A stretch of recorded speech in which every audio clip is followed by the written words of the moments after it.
Hi, everybody. Click. Welcome to my stream tonight. I'm just going to ask y'all how's it going because I can't answer at the moment. I need an information to get started. Hello, Tomago City. I'm laying into my pack of smokes like it's fucking crack right now because like my blood pressure is just so freaking high. Smoking's bad for your blood pressure, though. That's not going to help it. Fair enough. Hey, Nika, what's up? I realize that smoking is bad for my blood pressure, but the breathing that happens while you inhale and exhale, it's so therapeutic. That tobacco it's like I need to kill a cigarette instead of a person right now. Just so you know, I've just started this stream and I'm already angry. Like so very, very angry.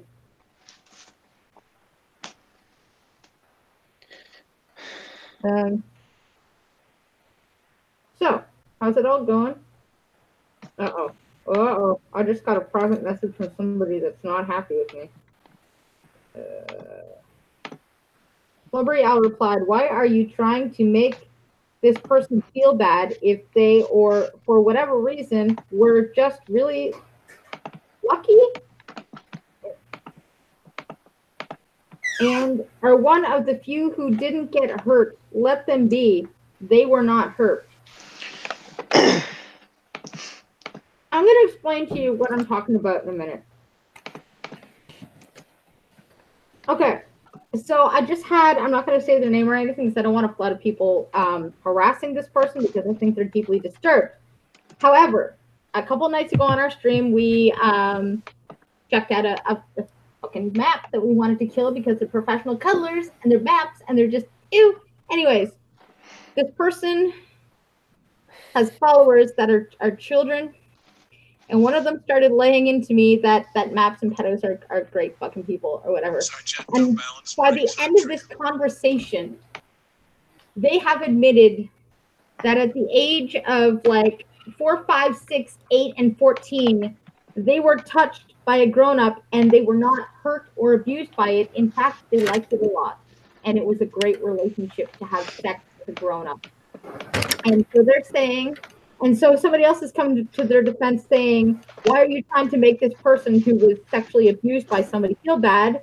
They're one of the lucky ones that enjoyed it.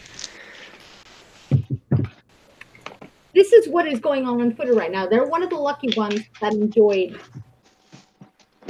having sex as an adult at the ages of what was it? 4, 5, 6, 8, and 14. And you're saying they're lucky that they enjoyed it. They're lucky that they enjoyed it. And this person is now grown up to say that pedophiles are the most beautiful people on the planet and are better than normal people. And I am both sad and angry at the exact same time. I am sad and torn now because I would not let my child near this person. And they're like 14, 15 years old. I would not let my child near them because they've been warped beyond repair, where I would be afraid they would do something to my kid. And they're the victim. They're the victim of this. And now they've become the person advocating for this to happen to other children. And I'm torn between yelling at this victim and getting angry that they are supporting this to happen to somebody else. Yeah, it is a kind of sort of I've jumped into it myself this evening, haven't I? And trying not to cross the line between just outright, hurling abuse at this person and just trying to make them realize, this isn't right, this isn't good.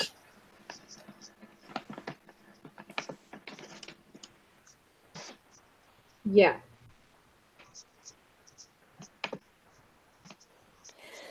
So how's everybody in the chat? Hi Blind Press, hi Mysterious Unknown Box, hi Arms Killer, hi Fruit Basket, Tom, hey little nigger. So I'm sorry that this drama just got pulled up when I started my stream, but this is the Twitter battle that I am in right now with people, where I'm now getting dogpiled. And so, see, here's the thing: like, this person said, I rather enjoyed it. I really liked what happened to you, blah blah blah. So I said, get help, get lots of help. And they're like, I am getting help, but it's not working. What else do I do? So they've acknowledged they need to get help, yet they enjoyed it. I feel like this person right here is struggling with this. They are struggling with this identity they've given themselves.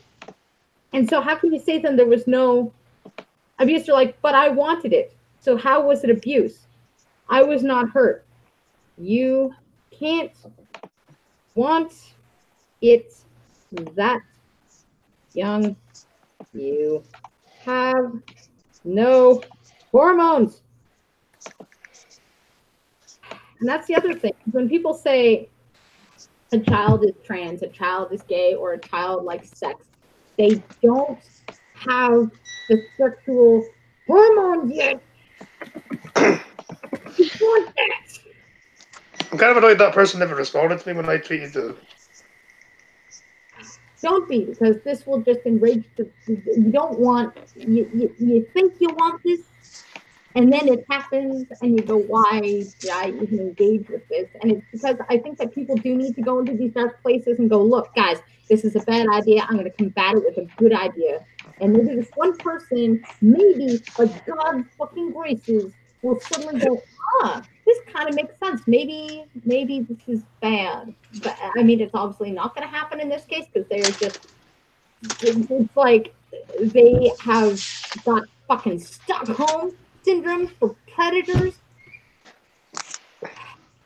where now this is one of those cases where I'm going to actually say hashtag not all, because Trucker, I don't need to think that I'm thinking that, but this is one of those cases that I was talking about where the victim becomes the abuser. Yeah, Blind Press says they don't realise they were groomed. No.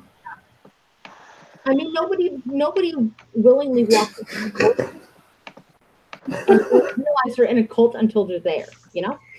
Tom of Gulf City, I'm not entirely certain that is a direct quote from me, but the sentiment's there.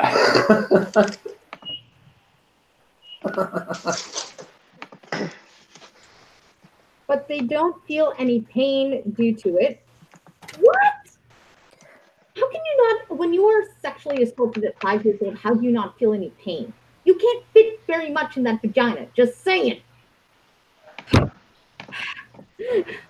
They are all at the very least, had no negative effects that they've ever spoken of. She's one of the few who got lucky enough to have it not harm her. Leave her be, I say. Keyword spoken of. Yeah.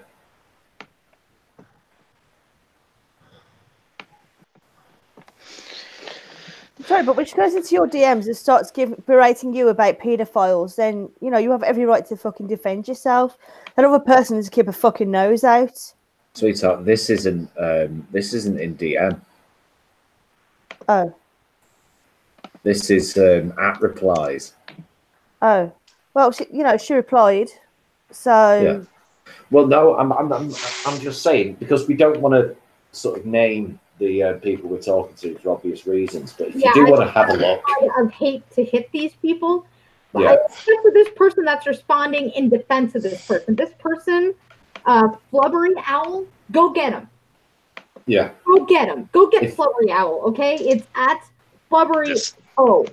No, sweetie, you don't want to do that. Oh yes, I completely avow it. Yeah. The world isn't so simple. In fact, and black and white, while it may be evident that most people who have sex as children are greatly harmed, this person was not. They are advocating that it was okay that this person was sexually assaulted. The pedophiles, fuck them. Go get him. Go fucking get him. I'm sorry, but this person is a fucking scumbag. They're actually saying that this person that got sexually assaulted at 5 was a lucky person, and we should just leave them be in their happiness of being sexually assaulted at the age of 5. This person is advocating that it's okay and did no harm. Get him. Go fucking get him.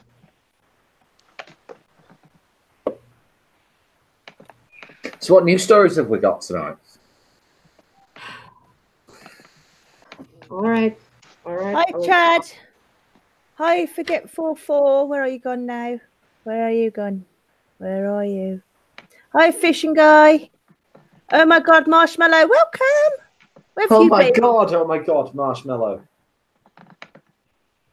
Oh my good God. I'm trying to go get a news article, and this just came from my news feed.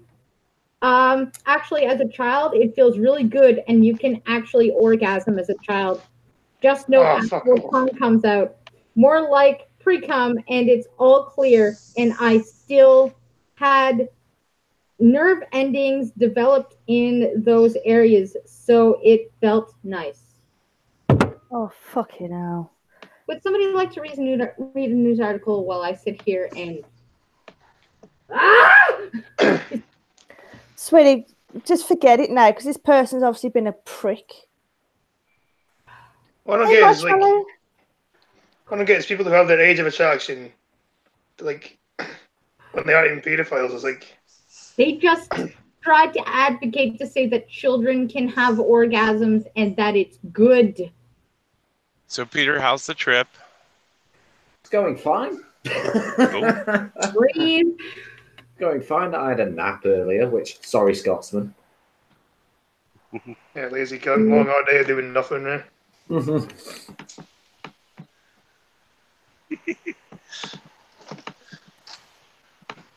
That's right. It turned out Scotty's stream turned out very interesting earlier. Yeah, but someone went from Venezuela to Harry Potter within like 2 minutes. I mean, yeah, I'm still trying to figure out how that happened. I think was it Chadwick or Tom of Gold City that had something to do with it. I know. I blame Rowan. Rowan was on it, so I blame him. Did someone wave a wand and go social armors? Well, it was Rowan that brought up Harry Potter, so I blame him for that.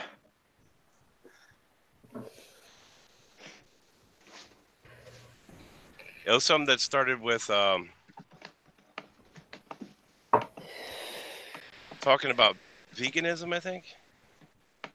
Ended up bringing H.G. Wells up, and somebody had mentioned H.G. Wells was high when they wrote H.G. Wells was high when he wrote Time Machine.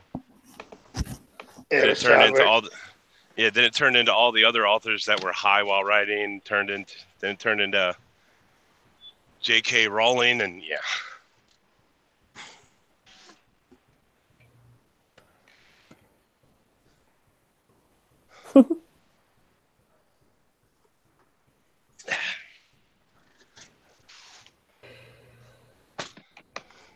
So, dead air. Dead air. Dead air. Dead air. Dead air. Dead air. Dead air. Dead air. Dead air. Dead air. Dead air. Yeah, one thing I don't get about these, like, you get people who have their age of attraction on their Twitter, but they're not even pedophiles. Is it age of attraction 16/18 to 65/70? That's not a pedophile. Why have they got that in there? I was gonna say, what's that term? Hebephile or something? Well, I say they're a map ally, so I guess they're like doing trying to normalize this brilliant fucking bullshit. I don't fucking know. Babe, that's her thing again. Oh, okay, so apparently this person is just doing this to make me mad. Apparently this person is a troll that is trolling me. I thought... Even if it's a troll, holy... Oh my God. Okay, going... Just finding something else. Blind Press, I have no idea how to get 1,000 subs in 3 months. Right, so I'm guessing, Blind Girl, you just got the tweet from that other person then. Yeah, and it still makes me mad that they would joke about this. Yeah, well, no, I responded saying, look, somewhere in the back of my head, I'm sure I thought that, but what a pointless troll. Either way, that's why we've been believing it. Oh. Like, that Thanks, is sir. so disgusting.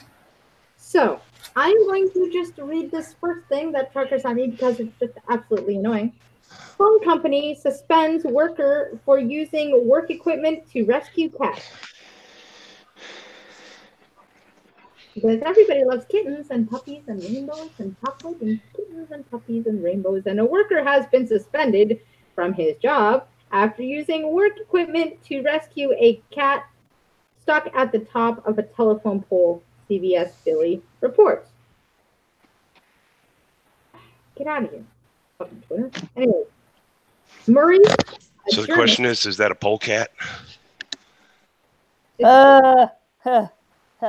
Not funny. Wow.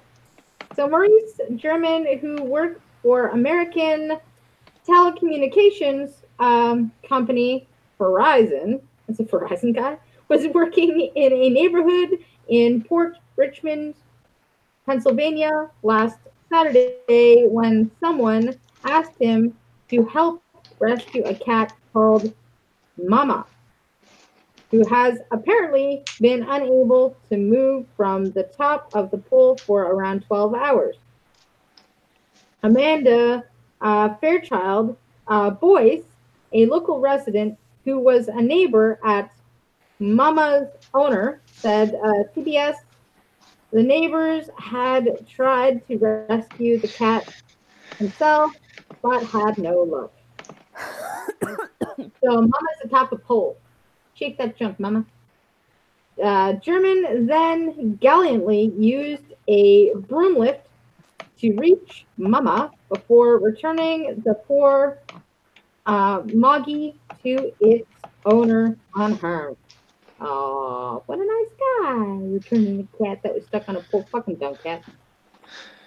However, despite German's heroism, which was wildly praised by onlookers, Verizon then suspended him from work for 15 days, having said the company equipment should not be used in the area where German performed the rescue.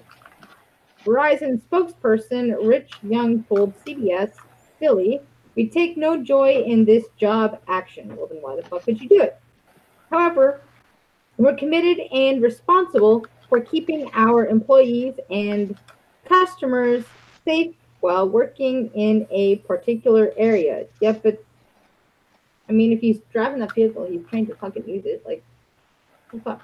Verizon said, since they're dicks, its field technicians must participate in safety training exercises so as to keep workers and customers from any harm. Young added, unfortunately, while this employee's goal was admirable, he potentially put his life and those around him in jeopardy. How? While our action may not be popular, it's in the best interest of our employees and the communities we serve. Why? Because he's going to go up there and accidentally knock down a wire saving a cat. Outraged by what happened to German, the local community has since rallied together with 2 GoFundMe pages set up to raise what German would have earned in those 15 days he was suspended. One of the pages, set up by German's colleague, Keith Morales, reads, "The $4,650 goal is the equivalent of the 15 days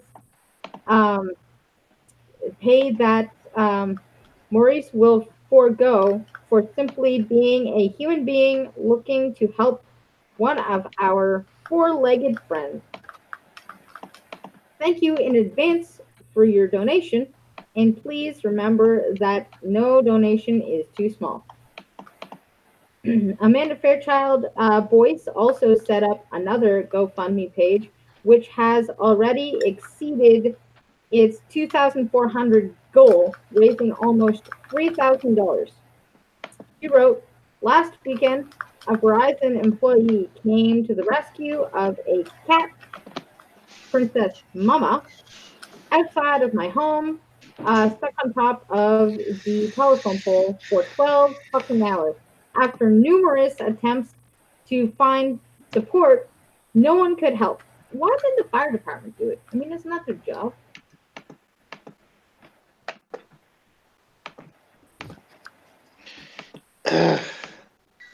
Well, to look good, Verizon spokesperson Young also added that Verizon is making a donation to the Pennsylvania SPCA in Fishton to contribute towards the animal rescue efforts that charity does. Look at that. So basically, fuck up Verizon. Right? What's that noise in the background? What noise? Somebody moving around and Ain't me. yeah, it's you. How? It's coming from you. I'm literally sat here. Every time I hear that noise, it's your thing that comes up. Hello, I might be. No, I'm looking to go to Brit's PMs to get like some of the stuff she sent me, and it just went back to porn, and I'm like, dude. It went to porn everywhere. It's not mine.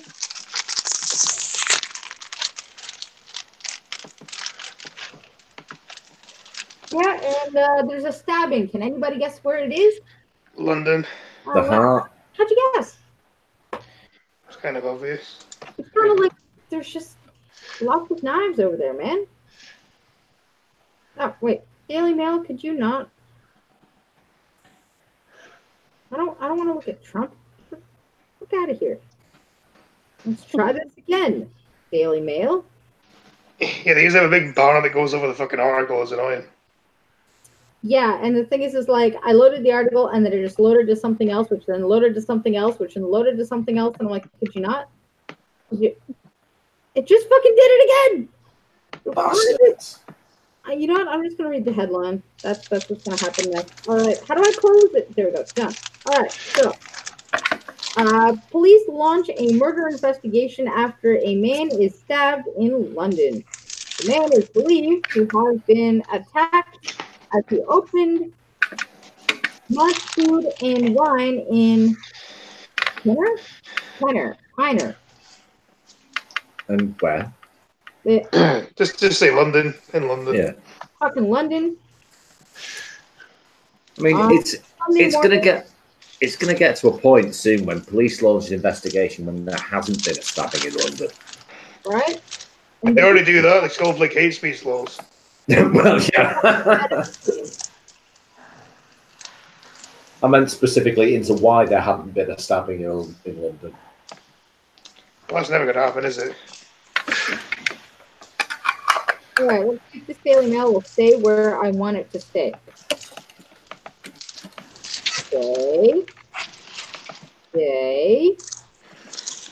Stay. Don't load anything. Thank you. Bad Daily Mail, bad. Right? Mothers pull each other's hair and exchange punches at primary school gates because they couldn't take it across the road. cat fight. Cat fight, meow. This is the frightening moment. A nasty bitch brawl erupted between two women in front of young children outside a primary and nursery school. That's dignity for you. The women, hopefully not mothers, believed to They be are mothers. parents of children at the school had to be pried apart by fellow parents and some bystanders. Said teachers also helped to stop the fight. It took place just after 9 a.m., right outside the gates of the Oval School in Yardley, and police were called but made no arrests. Come on, man, that's indecent in front of children. Should have arrested their asses. What? Wow, that was random. Now the whole world just heard that. A mother who was dropping her child to school, told that the scene was frightening and that one mother screamed, "Run, run, get in school quick," to her child. Cunt. The unnamed mother added, "Everyone was just standing back and Shut up! letting." Shut up! Shut up! Shut up! They were bashing each other against the gates and pulling hair. Very responsible parents. It was nasty. The pair of idiots were fighting in front of kids outside of a primary goddamn school. You have children holding hands, walking to school with their mums, watching it. It's shocking, they added. Okay. Why were they fighting? I don't know, does it not say in the article? No, it doesn't. It just says everybody is shocked and very angry. The end. I don't know, I just googled it. Yardley's in Birmingham, so that might have something to do with it. Yep. Leopard frog noises. She's all about the background noise, maybe. Sorry, I didn't mean to say shut up, shut up, shut up. It's just Peter thought it'd be funny to say all that just to fucking piss me off. Oh, this article that you told me, and you told me it was going to be a rough one, and I should send it anyways. And in light of all these Twitter messages that I'm still fucking getting, my dad drove me and my rapist 2,000 miles, then made me marry him after he got me pregnant at 14. All cultures are equal. Yep, so we're all people. I cannot stress that enough. They're all fantastic, and no, it's all shit. Moving on. Yeah. She was still wearing the tiara from her 15th birthday party. Little did she know she was on her way to a different state where her father, the man she trusted most in the world, would force her to become a child bride and marry him. Marry the rapist. Forgetful 4, I'm actually quite fond of force feeding them 2 liters of rat shot, sliding them into an MRI, flipping the switch and walking away. Yep. So for the sake of not getting too angry, I'm sure you can all understand what just happened. I'd say wood chipper, feet first. Oh, this is going to be a good one. I like this one, Britt. This one is going to be funny. This is going to just tickle my trunk. They both muted themselves. I think they're going to fuck. Yeah, probably. Better than shagging on stream, I guess.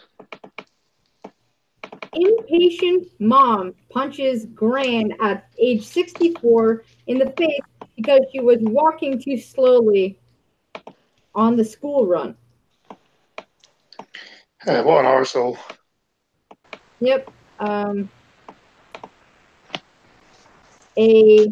mom punched a Gran in the front of the horrified school children because she was walking too goddamn slowly.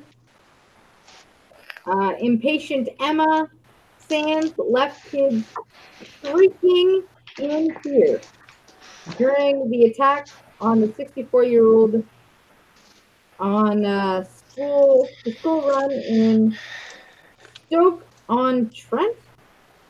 Yeah, Stoke. Ah. I think most people just call it Stoke. Yeah.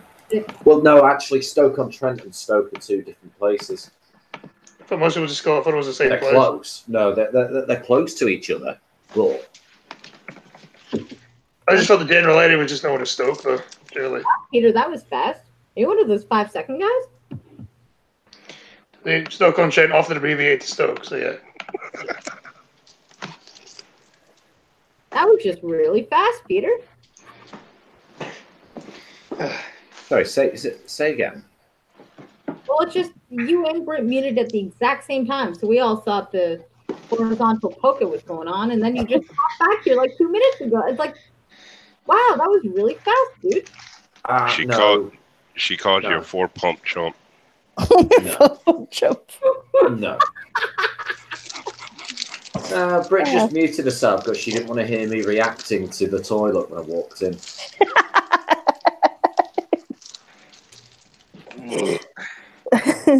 Wow. Bastard. I'm starting to think you've had another bloke in this flat while I've been here, because that did not come out of a woman's ass. Babe, shut the fuck up. Dude, you do not have to talk, man. You have been gassing her since you've been there.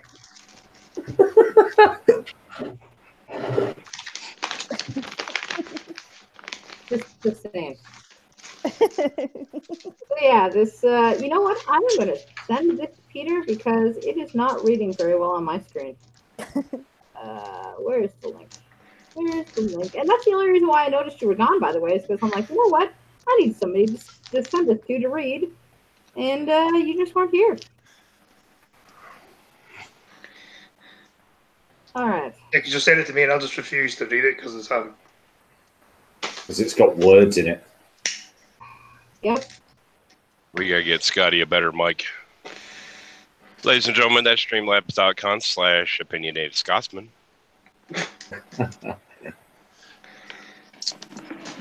I will get better light when I get money. I'm skating right now. My garnish funeral made me skate. That's streamlabs.com. That's the blind girl saying, give blind girl your money. Don't give me your money. Right, okay. Are you ready? Oh, I'm always ready, Peter. Because I'll read this and I'll tell you my reaction to it when I heard it. Impatient woman punched Gran 64 in the face because she was walking too slowly on the school run. My instant reaction, who hasn't done that? Who hasn't wanted to do that, sorry.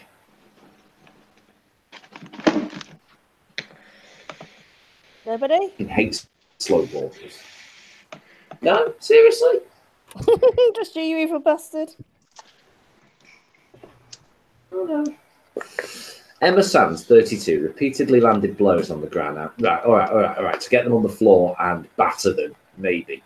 That's a bit too far. I'm talking about, just giving them a little shove.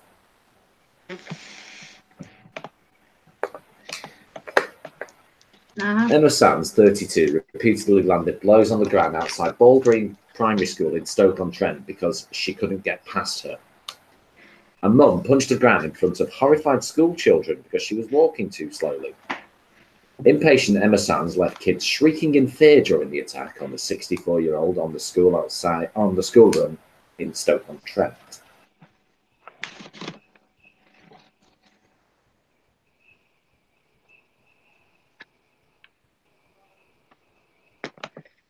Okay, so That's it. Quite... Is there a reason for the sudden silence? I have no idea.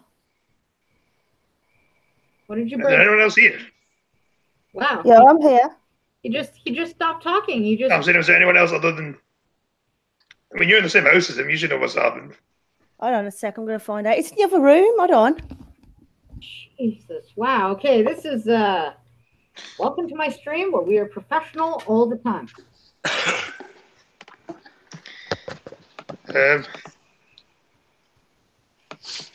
Hi, chat. How's it going? We deliver the news promptly and in chronological order on receiving it. Most of the time, maybe. Let's see what chat has to say. Oh, there's somebody without a wrench. I'll fix that. We have two Peters. Jesus, sorry. Just Chrome just completely shuts everything off. Yeah. I don't know, you just smacked the woman that punched the other woman, I don't know. That's how you react to arm skiller. Which also means I've now lost the chat. Hold on. No, Mom, whenever you're walking too slow, I just walk ahead of you really far. Yeah, I was going to actually just punch the woman that punched the elderly, put the punch the elderly woman. There you go. That's how you react to that. My mom's like, I'm sure, my daughters wanted to punch me for walking that slow, a lot. And I'm just like, no. I just walk right past you and then ahead of you, and then I just keep going. And then I just... No, you just walk with your cane. Yeah. And then I just wait at my destination for Mom to arrive, even though we left together. We arrived separately. So, got the rest of that, Peter? I do, yes. The 32-year-old repeatedly landed blows on the ground outside Ball Green Primary School on the 7th of February because she was in a rush, Stoke Sentinel reports. She has now escaped jail and was instead handed an 8-week prison sentence, suspended for 18 months after admitted common assault. Magistrates at North Staffordshire Justice Centre heard how both women were walking to school at around 9 a.m. The Gran, who wasn't named, heard a voice behind her and was told by her granddaughters it was a comment about her not being able to walk properly. She confronted one of the three stands, who threw into a rage and told her to shut up. Prosecutor Lynn Warrington said she was holding a bike lock and appeared angry and swung her right hand in what is described as a boxer's hook punch. Sands whacked the pensioner on the back and shoved her towards a steep grass verge. As kids cried out around the pair, she continued to swing her arm and land blows on the victim. Miss Warrington said the complainant was taken into school and Miss Sands was arrested. When she was interviewed, she told officers she was annoyed because she couldn't get past the complainant up the path. Joanne Corbett, defending, said Sands was under immense pressure at the time because of family issues and just snapped. She added, she has accepted from the outset that she behaved inappropriately and she's absolutely mortified by what she has done. She's had an awful lot on her plate, and if you'd have seen the picture of her that they've attached to this article, I think she has had a lot on her plate. Pies, presumably. Hey, who?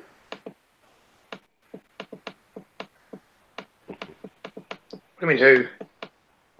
I just said drunken uncle. I was like, what? Hey, who? I don't see your uncle. I don't. I don't. You've been taking drugs again, have you? She just sees floating heads. Barbara just called me. She's like, hey, what are you doing? I'm like, streaming? Streaming what? The stream that I do every night. Oh, yeah. Maybe I'll go watch that. Are you still friends with that cunt? No, Barbara's my stepmom. Oh, I thought you been dead. Hey, I just realized technically I'm the floating head here tonight. Awesome. Yep, so. Sutton's will now have to pay £150 compensation to her victim, £135 court costs, and £115 victim surcharge, as well as completing a 30-day rehabilitation activity requirement.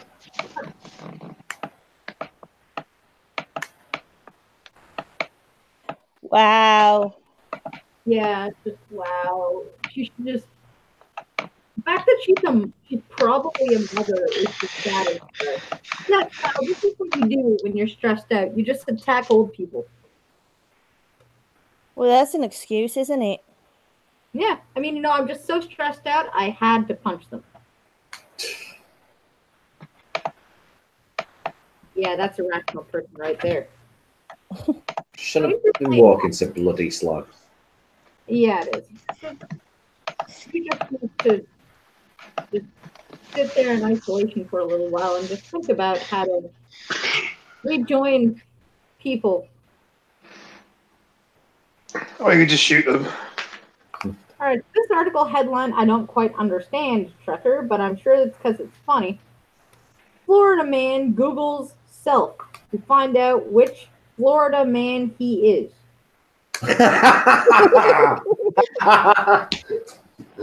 Brilliant. Orlando, Florida.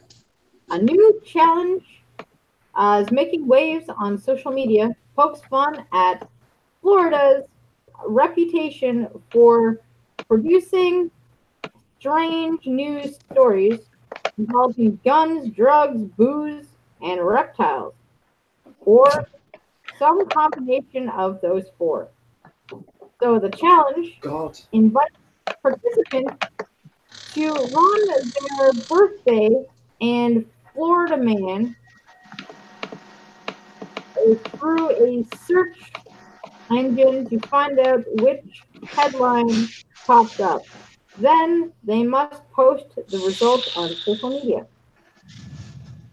The Florida man concept crept into the nation's consciousness with the @_Florida man Twitter account in 2013.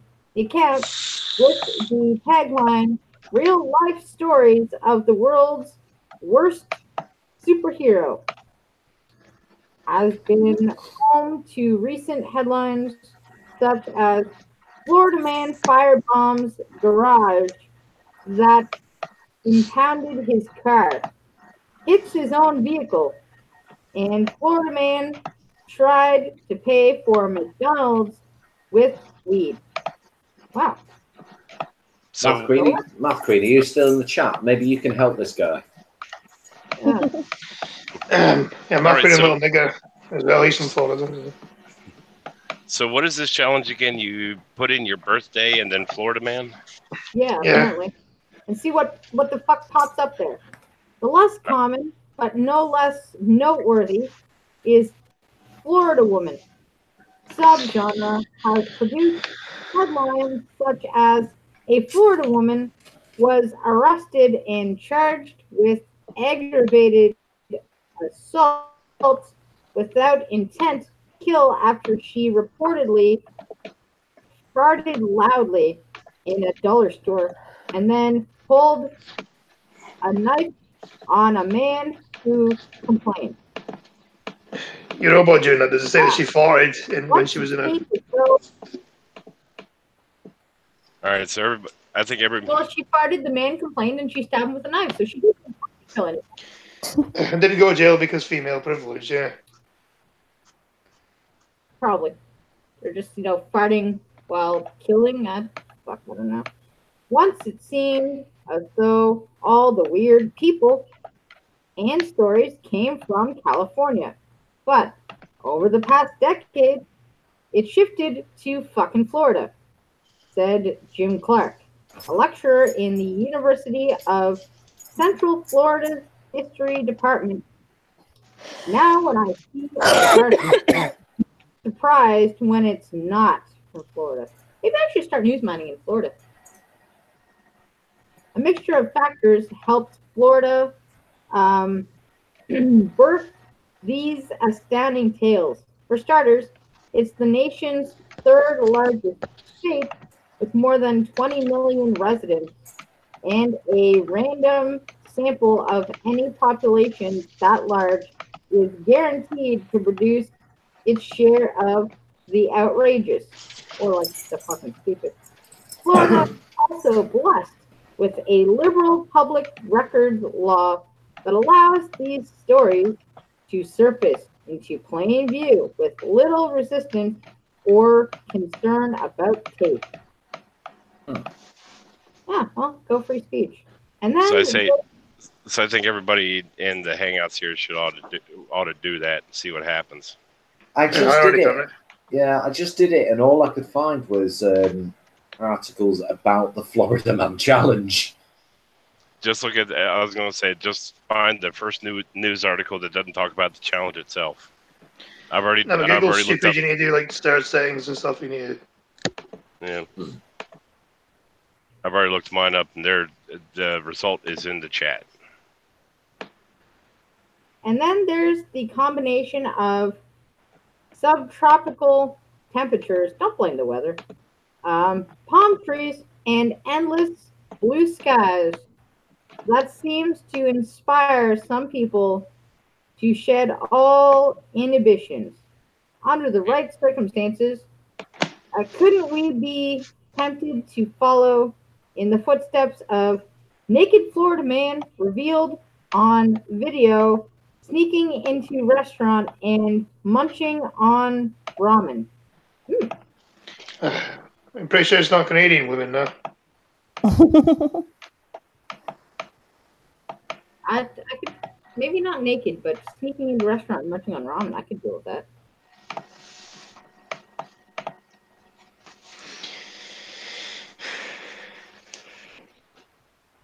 Fishing guy, I'm not sure I want to know what your birthday is then.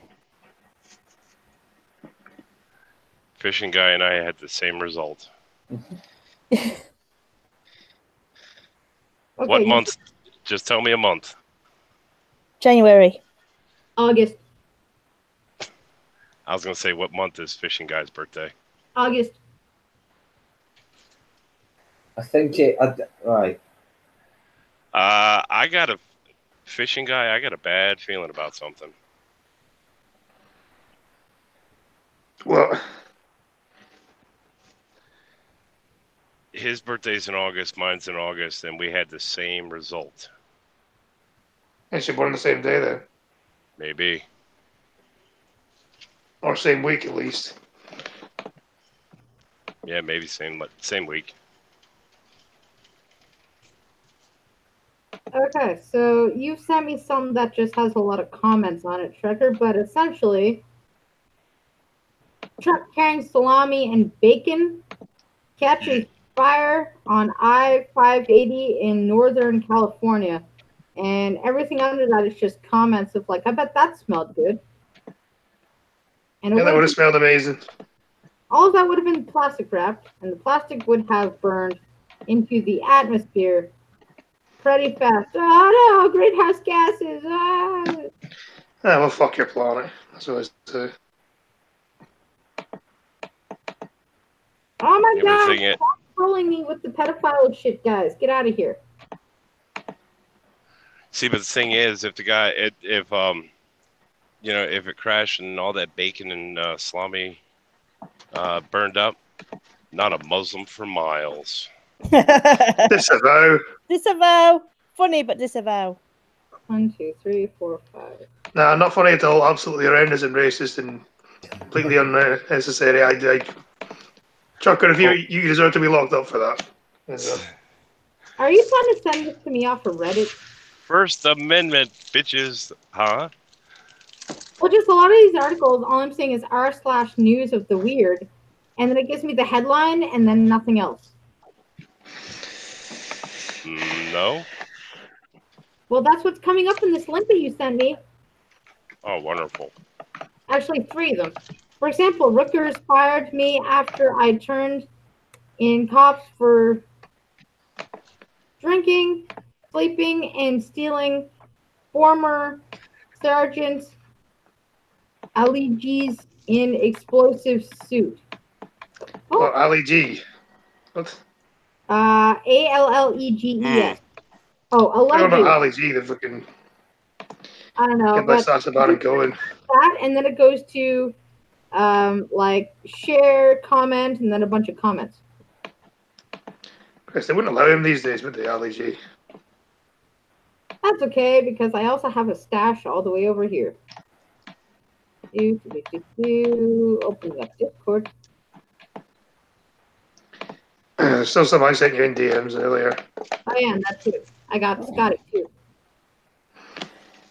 It's amazing. Some days you have no news, and other days you just got too much news. Uh-huh. That's why every day, because we get distracted.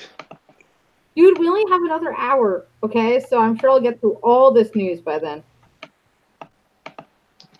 I always think that. I always think I don't have enough news, but then they end up getting distracted. Hello again, press.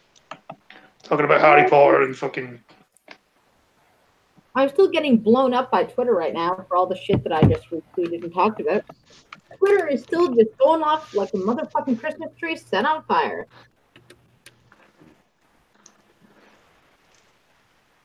Nothing to that?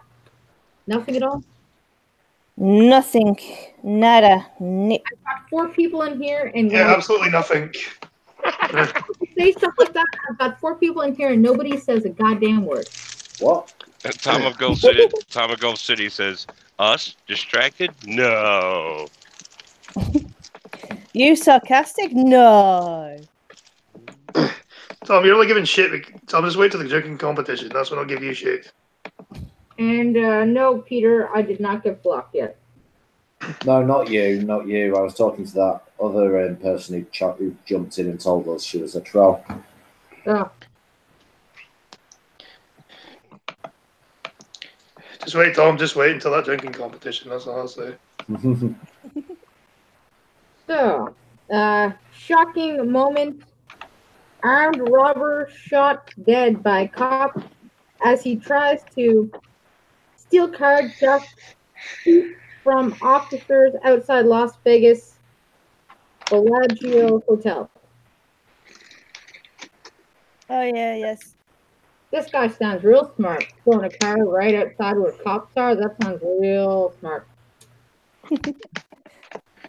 Oh yeah, it's a no-brainer. Yeah, just real good times. All right, let's read this shit. Don't you dare reload, you son of a bitch. Can you load? Can you? You're not gonna. Am I rubbing off on you to where you're now cussing out your equipment? Because this one is gonna go to Peter. Oh dear. All right, there we go. Yeah, right. Get ready, Peter. The news is coming. The news is coming.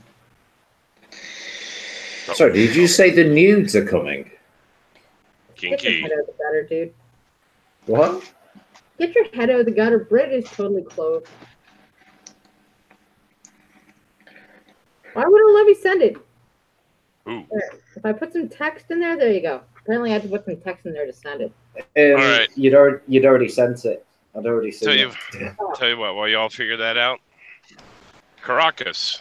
2 Russian Air Force planes landed at Venezuela's main airport on Saturday, carrying a Russian defense official and nearly 100 troops, according to media reports, and strengthening ties between Caracas and Moscow. An airplane with the Russian flag is seen at Simon Bolivar International Airport in Caracas, Venezuela, March 24, 2019. A flight tracking website showed that the 2 planes left from a Russian military airport bound for Caracas on Friday, and another flight tracking site showed that 1 plane left Caracas on Sunday. That comes 3 months after the 2 nations held military exercises on Venezuelan soil that President Nicolas Maduro called a sign of strengthening relations, but what Washington criticized as a Russian encroachment in the region. Reporter Javier Mayorga wrote on Twitter on Saturday that the first plane carried Vasily Tonkoshkarov, Chief of Staff of the Ground Forces, adding that the second was a cargo plane carrying 35 tons of material. And Lucian IL-62 passenger jet and Antonov AN-124 military cargo plane left for Caracas on Friday from Russian military airport. I am not trying to pronounce that. Stopping along the way in Syria, according to flight tracking website Flight Radar 24. The cargo plane left Caracas on Sunday afternoon, according to some damn word I ain't pronouncing either. Another flight tracking site. The flights carried officials who arrived to exchange consultations, wrote Russian government-owned news agency Sputnik, which quoted an unnamed source at the Russian embassy. Russia has various contracts that are in process of being fulfilled, contracts of technical military character, Sputnik quoted the source as saying. A Reuters witness saw what appeared to be on the passenger jet at Maqueda Airport on Sunday. Venezuelan's information ministry did not immediately reply to a request for comment. Russia's defense ministry and foreign ministry did not reply to messages seeking comment. The Kremlin spokesman also did not reply to a request for comment. The Trump administration has levied crippling sanctions on the OPEC nation's oil industry in efforts to push Maduro from power and has called on Venezuelan military leaders to abandon him. Maduro has denounced the sanctions as U.S. interventionism and won diplomatic backing from Russia and China. In December, 2 Russian strategic bomber aircraft capable of carrying nuclear weapons landed in Venezuela in a show of support for Maduro's socialist government that infuriated Washington. Maduro on Wednesday said Russia would send medicine next week to Venezuela, without describing how it would arrive, adding that Moscow in February had sent some 300 tons of humanitarian aid. Venezuela in February had blocked a convoy carrying humanitarian aid for the crisis-stricken country that was coordinated with a team of opposition leader Juan Guaido, including supplies provided by the United States from entering the border with Colombia. I wonder if that's the way. I wonder if that's them trying to get one up the US, maybe. That is very possible, especially considering they blocked supplies that were originally from the U.S. Not only they didn't just block it, they burnt it. Yeah. Also, Blanket, I think you put that on the wrong thing. What do you mean? You said hi, Barb, in the chat, which is nice. Is she watching now? She is watching, and my mom said that too. And so did Fishing Guy. She said she was going to come watch, so I'm just making sure she's actually going to do it. So I said, hi, Barb, in the chat. I mean, her name is B. Robillard. Like, you know, it's kind of fucking... You just dogs in her. Whatever. Nobody's going to care about my stepmom and arm power. If they can find it, congratulations. Matter of fact, I don't think Barb knows what doxing is. She does now. Not really. She still probably doesn't understand what we're talking about. So, Barb, doxing is when I use your real name to say hi to you in chat, when you maybe don't want people to know your real name. Although I don't know why you wouldn't want people to know your real name, because you don't actually do anything nefarious. Disavow. Why would you disavow that? She doesn't do anything nefarious on YouTube ever. Neither do I, mostly. I had to get somebody to show her how to make an account for YouTube. Okay? Just saying. Yeah, well. Peter, I just sent you something over Twitter. I'm here. But he already has my article I sent him on Twitter. I do. I have it here. That's technically Bert's article that I sent him on Twitter. Interesting that Bert sent it to We're me. waiting. He's now got 2 stories. It's actually a video based article. I can read the text. But, yeah.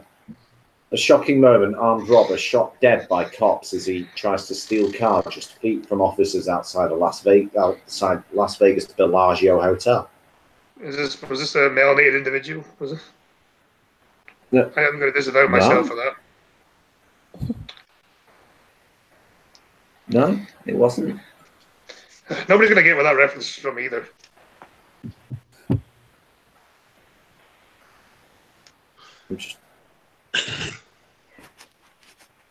Itchy ear.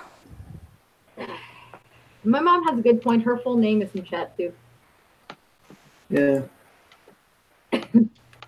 So is Peter's. Yeah. My full name's actually my channel name anyway. Oh, Peter Adam Almond. Yeah. That's such a great, nutty name.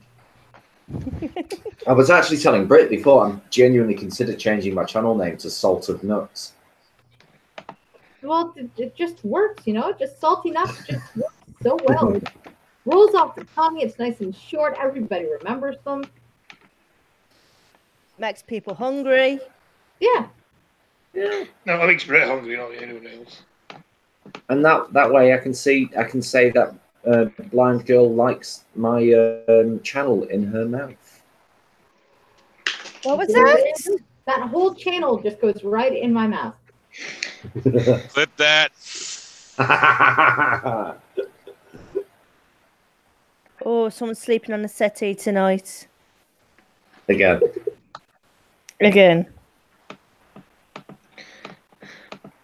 Well, figures.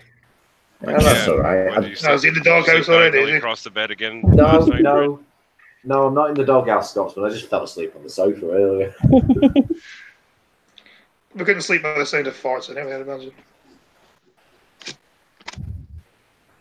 That's part of the reason why I welcome sleeping on the sofa. I can't deal with it. Cheeky That's mad. bastard.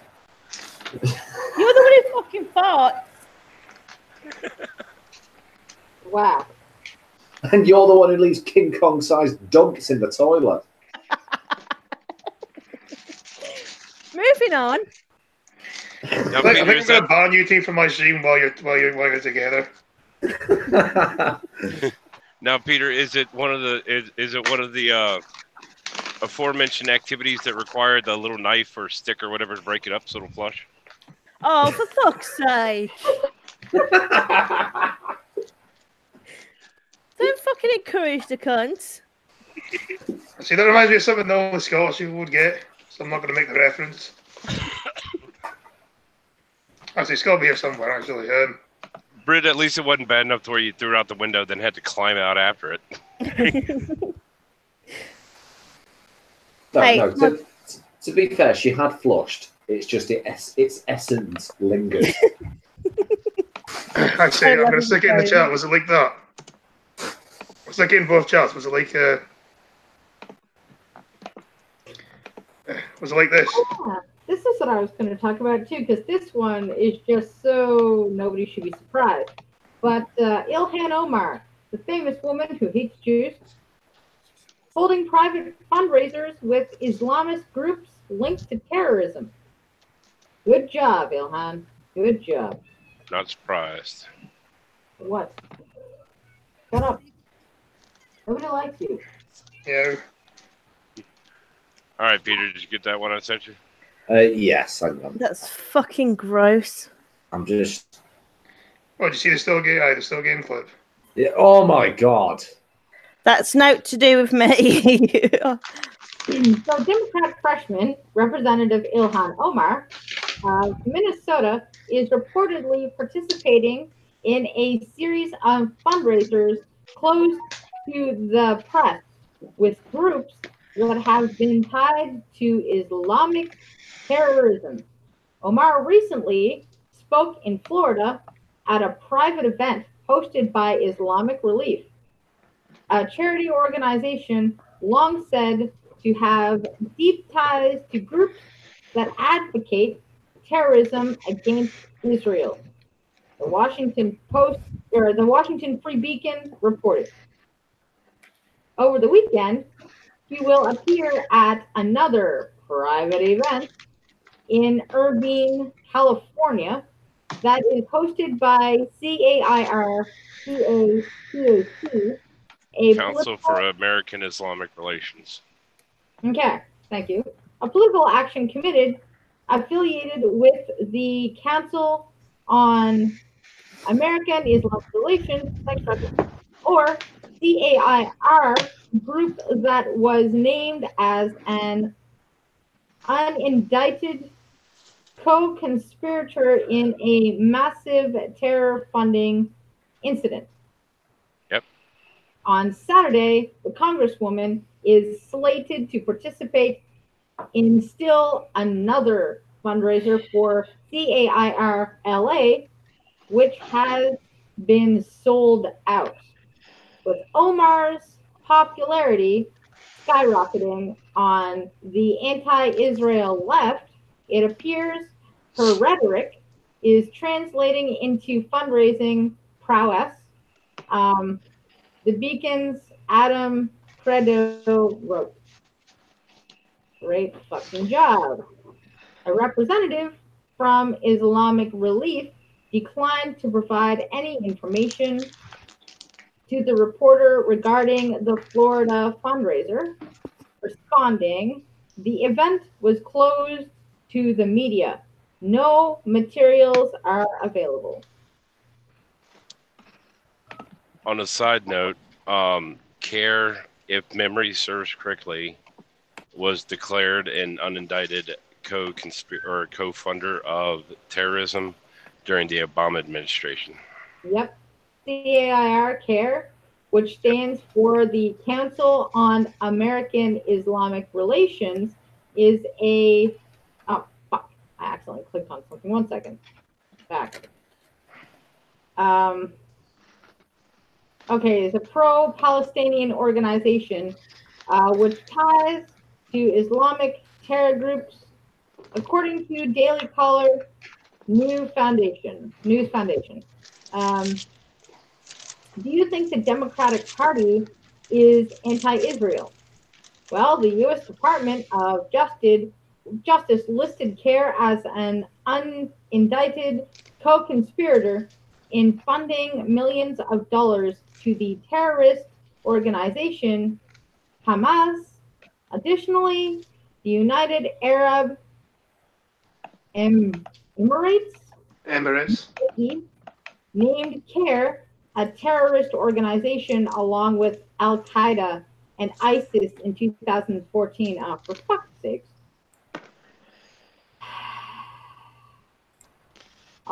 As lawmakers, we must ensure we are not influenced by organizations with ties to terrorist groups.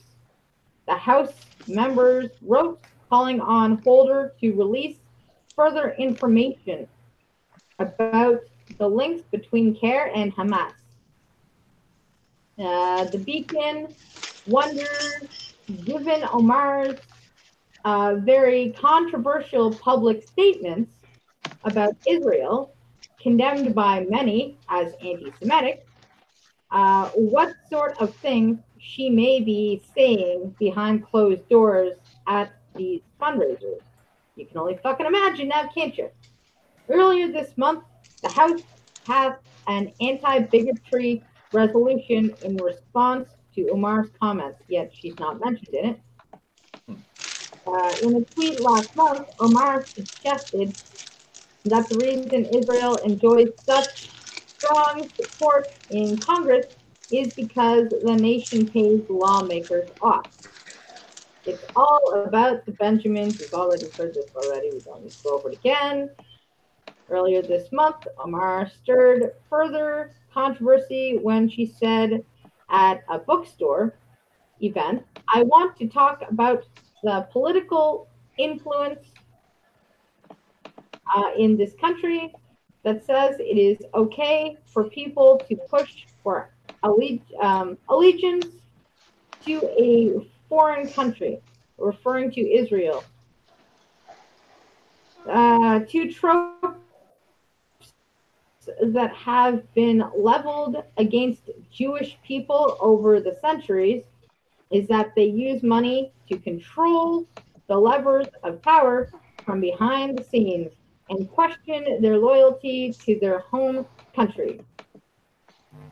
The anti-bigotry crap that they tried to pass failed to mention Omar by name and included a condemnation of anti-Muslim bigotry alongside anti-Semitism in the lead sentence of the document, which they watered down profusely.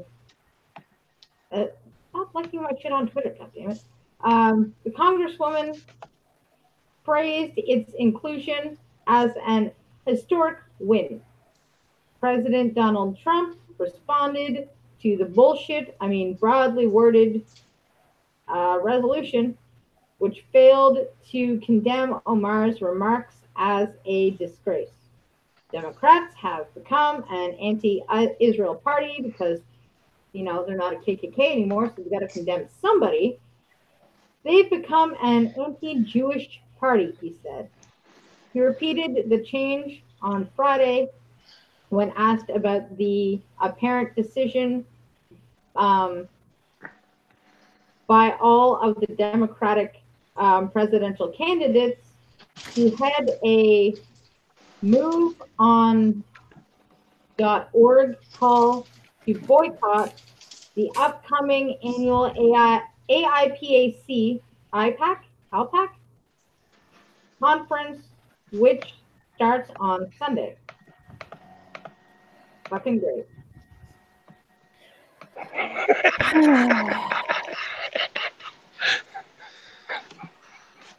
Don't get me started on that stuff. What stuff? See who's in the chat. Wow, y'all are taking God's seriously. sake, trucker. Why are y'all spamming chat? What the fuck is going on here? Oh, Well, the fuck mis- you, Peter. An arsehole.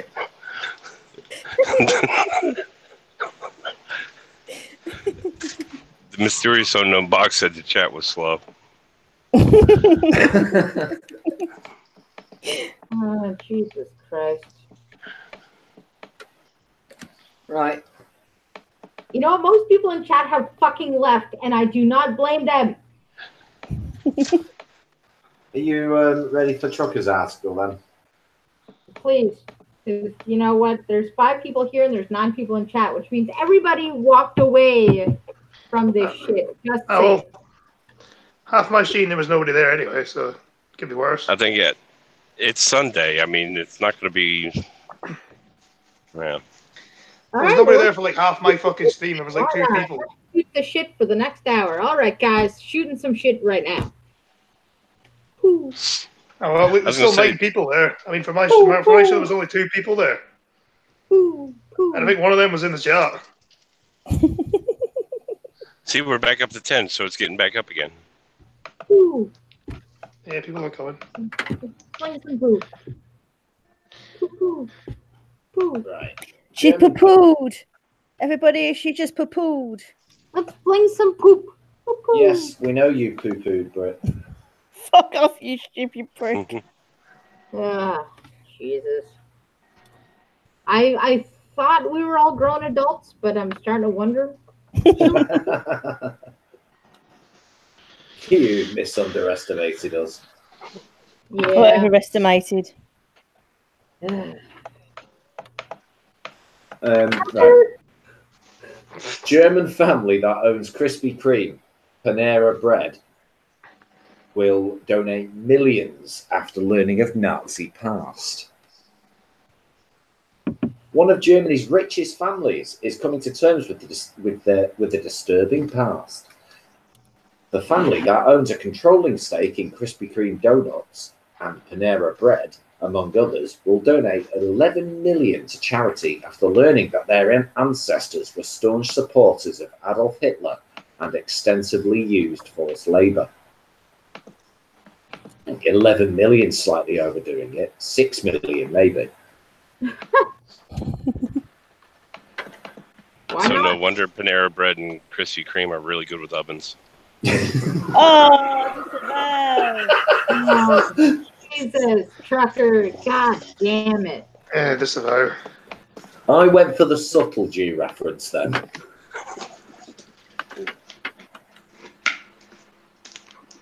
You. Hey, you should have just cooked some bacon and that would have done it. Oh. Really? Yeah, that's less offensive than what Trucker said. Yeah, true. At least nobody brought up pizzas. All I said was Yeah. borderline legal, I think. Oh, that was talking about. You know, You know, the bad part is bacon donuts are a thing, and they're actually pretty good. this morning, Yeah, I know they're a thing. I went to my channel stats and I was so proud of myself because I have not gotten one flag, people, not one. And I feel like that record's going to be broken now. I can break it for you if you want to. But... All right, steady on there, mundane man. Wonder how many flags I have. I have not gotten a single flag. I've got I've got no one flags. dislike. Yeah, I've got no flags, but I've got 2 content claims. Ah, dude, I am not repeating that. I have 1 dislike. Hey, moving up in the world, 1 dislike. Yeah, it's not even Don Short. Woohoo! Did you just read that down there? Oh my god, I'm killer, really. How my chats.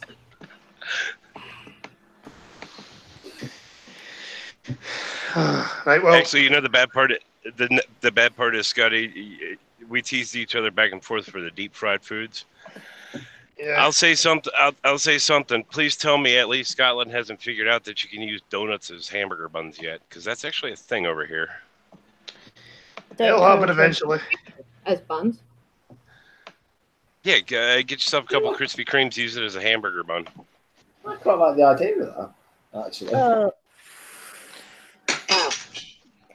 sounds Did gross. who farted then? I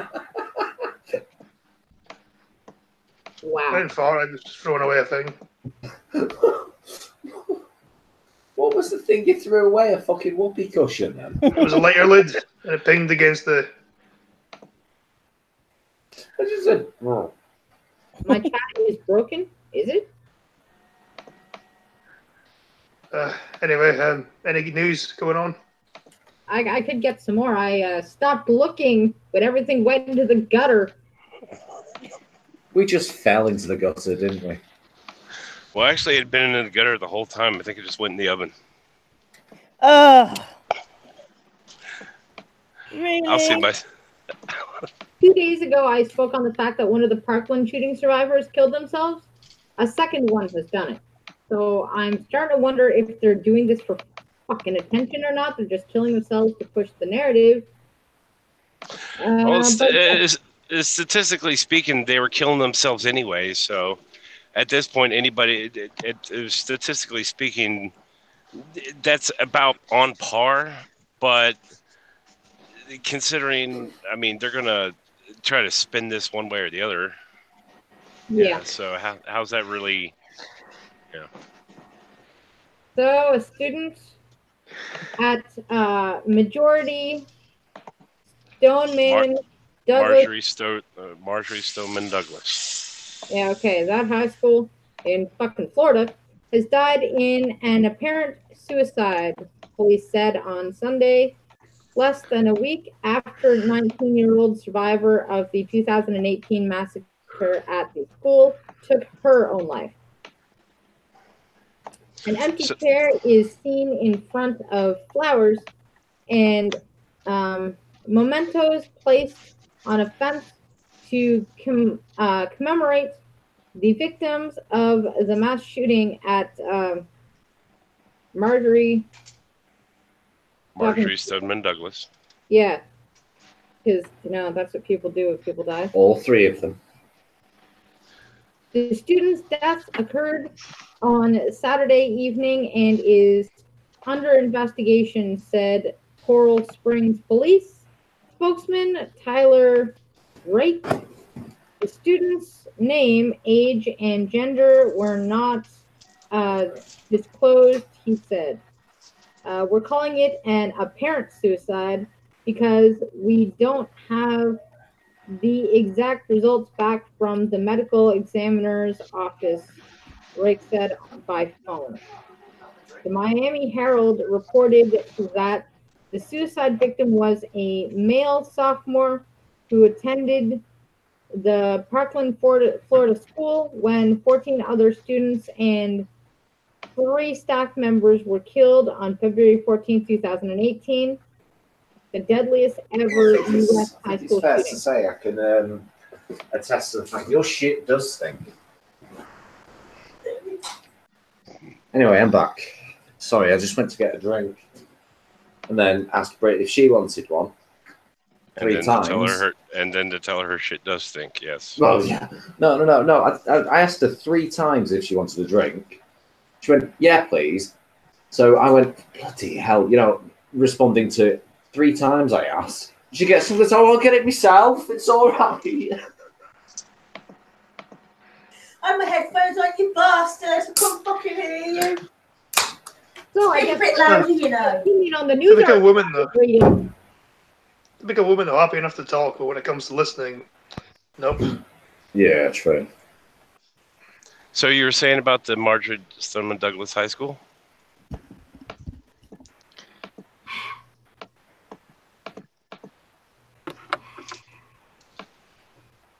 A week ago, former student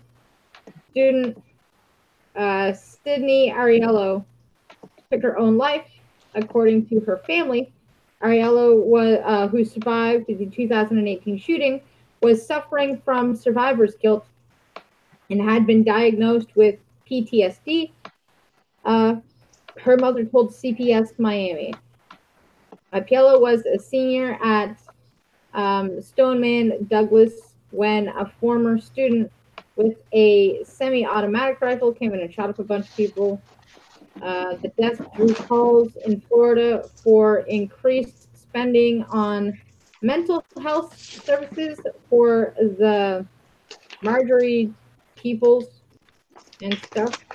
Now's the time for Florida legislators to help, Jared said. Florida's emergency management director and a former state representative from Parkland posted on Twitter. David Hogg, who survived a 2018 shooting and became a gun control advocate, said school needed serious mental health funding and proper guidance counseling. How many more kids have to be taken from us as a result of suicide for the government school district to do anything? The only reason why David Hogg survived that shooting, though, was because he wasn't there that day. He was off school that day. He actually went there after the shooting. Yeah. Oh, what a hero. Yeah, but it's looking at all the tensions as a survivor of nothing. Yeah. Yes, all hail Blue Whale. Anyway. Yeah, so, and touching lightly on this Mueller report that was a big fat fucking nothing, apparently Ted Cruz still wants to impeach Trump because he's a fucking dumb fuck. Senator Ted Cruz stopped just short of calling the investigation by special counsel Robert Mueller a witch hunt during an interview Sunday, instead pointing to the hiring of partisan Democrats as his biggest qualm with the investigation. Because, you know, I guess bias and shit. But during an interview with Dana Bash on CNN's Cancer Show, Cruz explained that he believes the country needs to see the full report, not just part of it, because, you know, it's going to fucking help everything. Although Cruz wants the American public to have access to the full report, that doesn't mean he was fully supportive of Mueller and the way he handled the case.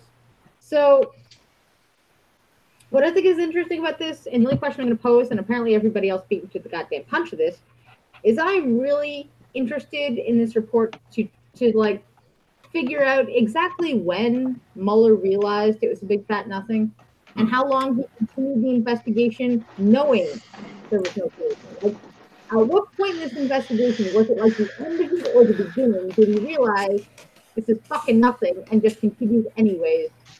Well, even if they don't release the whole report, there's actually been talk about subpoenaing Mueller himself in front of Congress.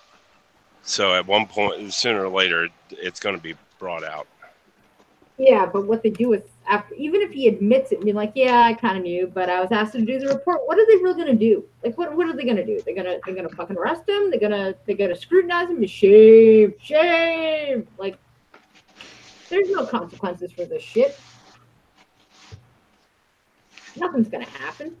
They're just gonna harass people about it and spin a bunch of shit that doesn't matter about it. Nothing's gonna happen, everybody. It's fucking okay to, you know, push a narrative, even if it's total bullshit. There's no fucking consequences for lying and shit. Come on, unless you're a Republican, of course, or a conservative. Then, you know, if you say one thing, you're fucked. I'm not salty, not at all.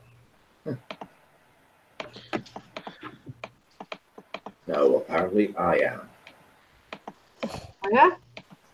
Totally salty? Oh, yeah. And we've got fire at California mosque. Investigated as a possible arson. Yes, Of course it is. Of course, because I mean, you gotta get the mosques and the Jew cemeteries. Those are the two things you gotta, you know, vandalize and shit to be somebody in this world. Disavow. Yeah, she didn't mean it, Scotsman. I still disavow it because context doesn't matter, and I'm not taking any chances here. He's not wrong.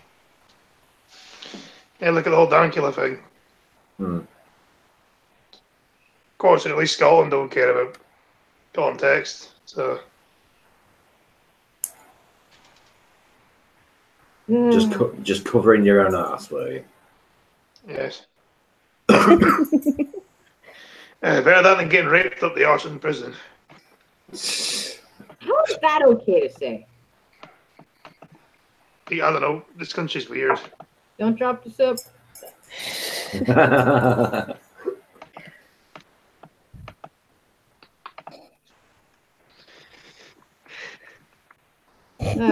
Oh my god. What? Scotty, why would you send me this? Scotty! What? Scotty. Couldn't see my 11-year-old son after pedo killed him as animals had eaten his body. Whoa. What the fuck, Scotsman? Well, I was going to read that on my sheet, but people kept getting distracted about fucking Harry Potter and fuck knows what else, so I thought I'd send it to you because you were short on articles. As he carried his beloved bike down the stairs, Liz Neely waved her son Wesley off as he left for the sweet shop, promising he'd be back before dinner time. But within an hour, the 11-year-old had been abducted and lured to a derelict garage and strangled to death by 18-year-old Dominic McKilligan, a man who had befriended him. Because, pedos are such great people. Mom Liz, Who had never hurt anybody.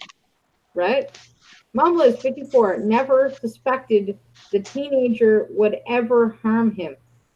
But when he disappeared, while out riding his bike, she would find it was McKillingham, a convicted pedophile with more than 40 previous victims who had killed Wesley and left his body in the Tyne Valley woods.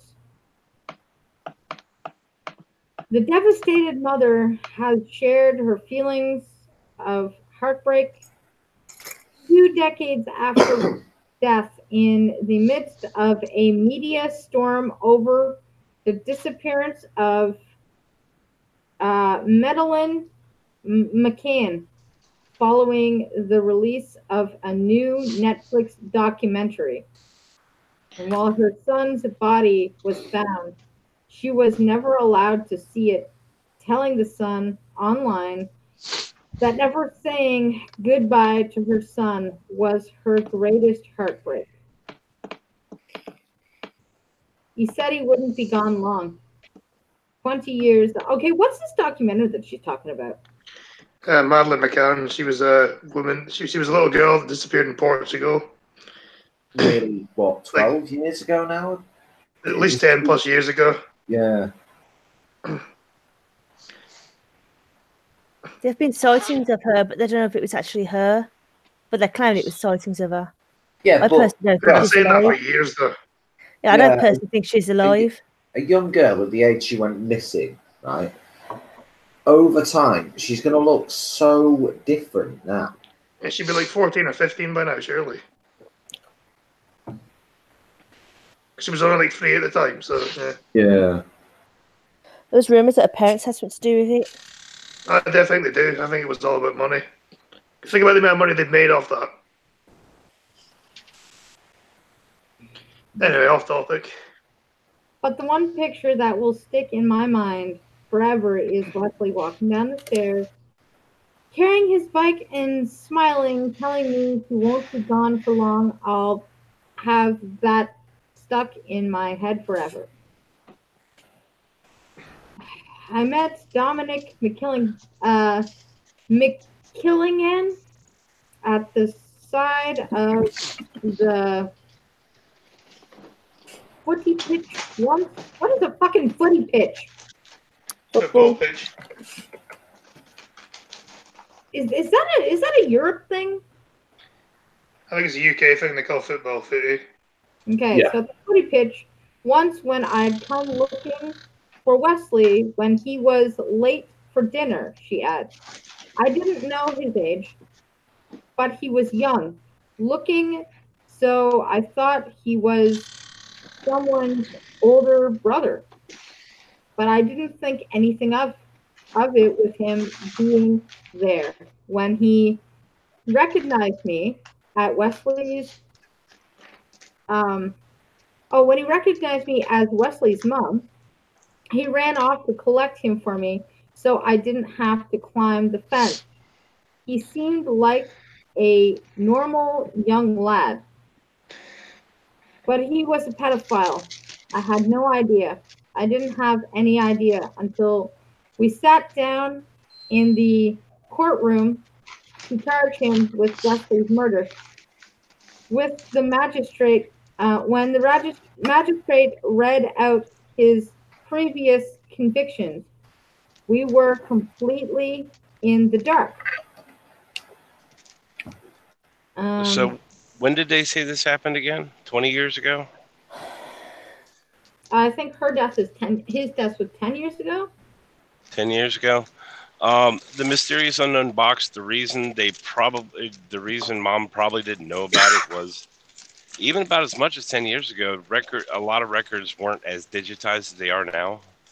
I mean, that is only that only has occurred really over the last 10 years, actually. Yeah, but I mean, think of it this way, okay? Let's say you have a worldwide list, and based on area, and it's a very well documented list of pictures and names and addresses and convictions and blah blah blah blah blah. Okay? Well, a list like that did exist then; they do exist now. But the problem is, let me finish. Okay?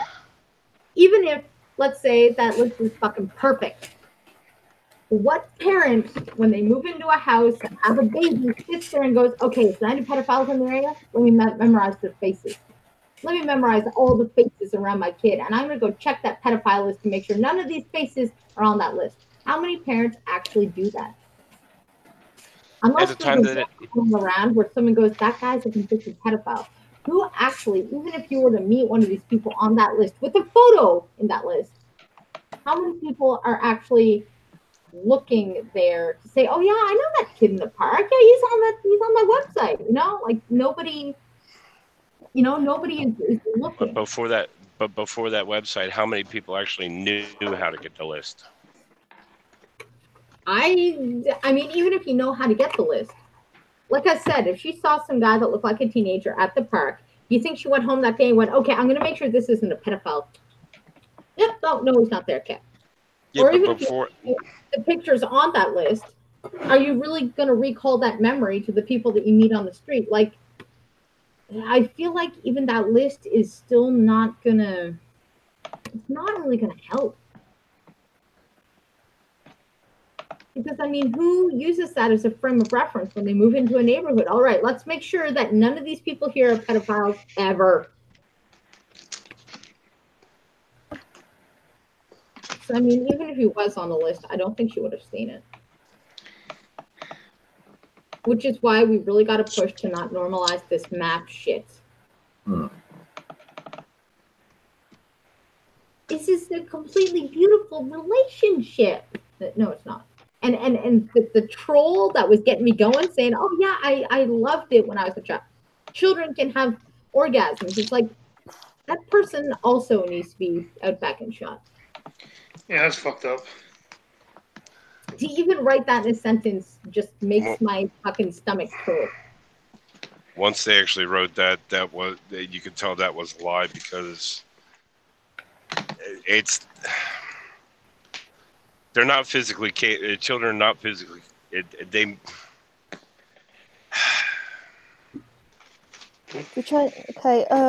it's hormone driven. Their bodies aren't flooded with the hormones that help that yet. I know, which is my argument. It's my argument for everything. Whenever a parent says, "Oh yeah, my kid was a trans at the age of 2," no, they weren't. No, they fucking weren't. My kid No, was you- gay at the age of 3. No, they weren't. You No, wanted, Just you because a wanted boy your likes playing child. with fucking dolls at a young age doesn't mean he's trans. The Yeah. fuck? They don't have the hormones for sexual attraction yet to be able to say they're gay. I Not think a- my son is normal. He's almost 2. Do you know what my son is? He's a little boy. Do you know what he likes to do? He likes to play with trucks. He likes to play with marbles. Hell, my son does have a doll, and the worst part is his doll used to be mine. So Was that Action Man? I see you have Action Man in America. It'd be like G.I. Joe or something. it was a Cabbage Patch Kid Oh. Aw, he's so from the 80s. adorable. It was my Cabbage Patch Kid from the 80s. He's so adorable. Those things freaked me out as a kid. Hmm. Cabbage Patch Kids used to freak me out. You think Mm. cabbage a lot of children? Some damn dimples. They're scary as hell sometimes. No, it's because you know the pale something kids. Garbage pail kids. Yeah, them. Oh, okay. Because of them, Oh, I that remember. freaked me out. Yeah. You know they're different things, don't you? Yeah, I know, but they use the same kind of style dolls. Yeah, one was a parody. It was a parody of. Yeah, Yeah. Garbage Pail Kids was a parody of Cabbage Patch Kids. There was a movie that came out a few, in the 80s of oh, show me age now. It fucking freaked me out. Especially the bogey one, the one with the really runny nose. Yeah, it can't be any worse than Scotty's stream earlier. I'm sitting there singing the theme song, "The Facts of Life." Don't do it. Yeah, no, you and Lindsay sitting there talking about 80s sitcoms. I'm just sitting there thinking, what the fuck?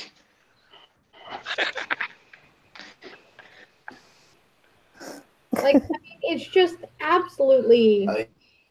This is all before I was born. Yeah, and Rowan was there as well. He's been younger than I am, so he didn't know what the fuck was going on either. Yeah, but somebody has me. At least somebody has a nice clip of me singing the parody version of that.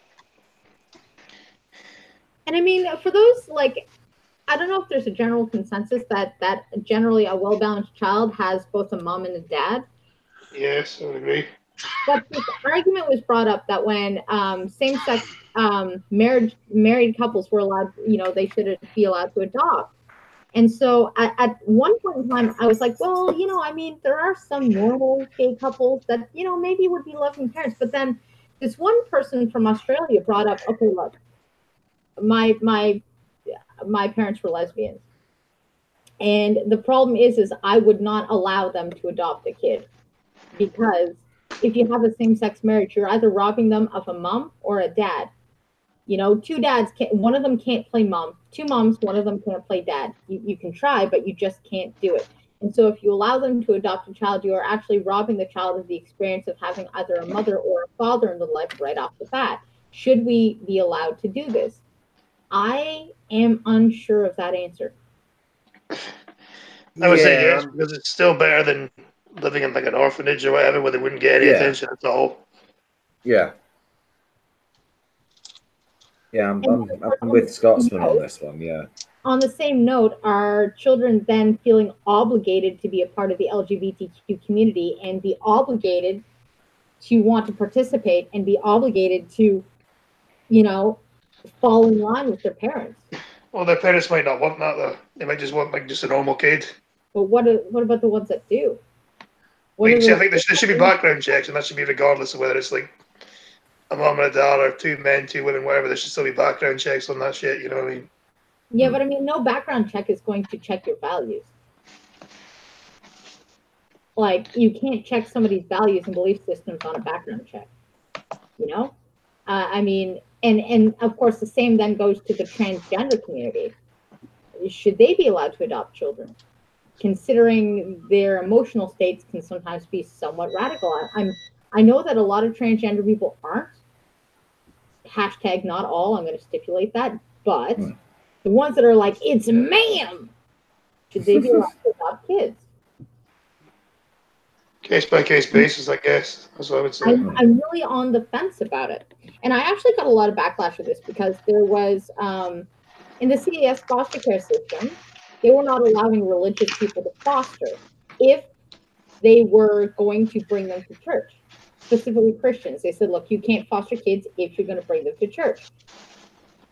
And I agreed with this ruling, not because I'm against Christians, but let's say you've got a Muslim kid in foster care, and now they have to be Christian because that's their foster parents, and then they leave that foster home to another fucking family that's pagan.